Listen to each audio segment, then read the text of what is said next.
you might as well have been driving a gun, because it's not if.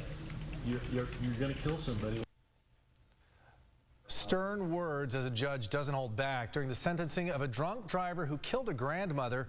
Surprisingly, it's the victim's family who had a message of forgiveness. Good evening and thanks for joining us. I'm Carlo Cicchetto. And I'm Barbara Lee Edwards. 22-year-old Katie McGrosso could have faced life in prison for the DUI crash in Lakeside that killed a Texas woman and seriously injured her husband. CBS News 8's Heather Hope is live with the punishment handed down and an update on the recovery of the victim's husband. Heather?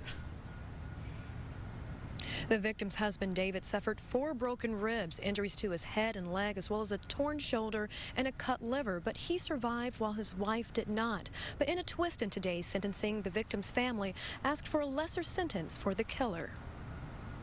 She was compassionate, loving, caring, and most of all, giving.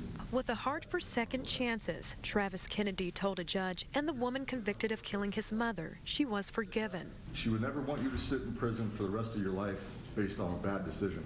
It was September 25th when prosecutors say 21-year-old Katie McGrosso was drunk driving and speeding down Woodside Avenue in Lakeside with her lights off when she slammed into Lorraine Kennedy and her husband as the two walked across the street.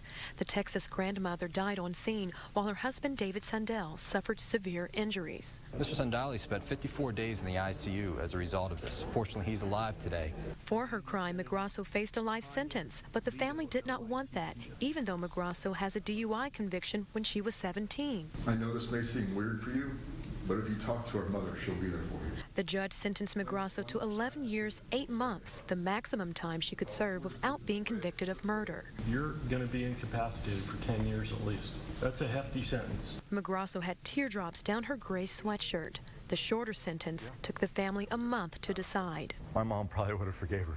In Lorraine Kennedy's memory, her 2 children want compassion to be her legacy. I guess the biggest thing is that someone learns a lesson from a senseless death. Prosecutors say McGrosso, who was a former auto mechanic, on the night she drove drunk, she had 4 shots of sake, whiskey, as well as vodka before killing that grandmother and injuring the husband. I'll send it back to you.